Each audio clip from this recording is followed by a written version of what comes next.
চালের দাম তো দেখা যায় বাজারে আইলে বোঝা যায় যে চালের দাম তো অনেক বেশি। আমি যদি সরকারে যদি এটা চাইলে তো উদ্যোগ যে দামটা একটু ইয়া করে। সব চালেই 5-6 টাকা করে কেজিতে বাড়ছে, আর মিনিকেটের দামটা বেশি বাড়ছে। আড়াইশ চাল, মোটা চালের দামও বাড়ছে, নাদির চালের দামও বাড়তি।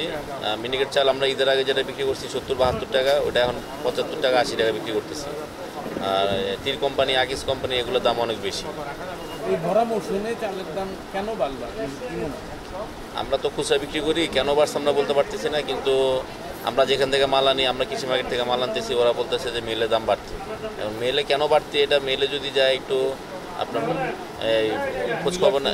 হ্যাঁ, মিলার সিন্ডিকেটের মতনই দেখা যাচ্ছে। মিলার সিন্ডিকেট ছাড়া তো বাজারটা আপনার নিয়ন্ত্রণ করা যাচ্ছে না। দাম আগে থেকে, গত সপ্তাহ থেকে এই সপ্তাহে অনেক আপনার রইল পটল আম বর্তমানে 50 টাকা কেজি, ভেন্ডি 60 টাকা কেজি, তারপর হইলো বেগুন 80 টাকা 70 টাকা কেজি, একটা আছে গোল বেগুন 90 টাকা কেজি, কাকল 80 টাকা কেজি, সিজিঙ্গা 60 টাকা কেজি, আপনার শাক একাডি লাল শাক 20 টাকা কেমন লাগে, আপনার কচুচড়া 80 টাকা কেজি। বাড়ছে কোনগুলো? বাড়ছে আপনার কাকুল বাড়ছে, উস্তা বাড়ছে, করলা বাড়ছে, বরবুড়ি বাড়ছে, বেগুনগুলান বাড়ছে, আর আপনার শসা বাড়ছে, আর টমেটো বাড়তি। টমেটো বর্তমানে 120 টাকা কেজি।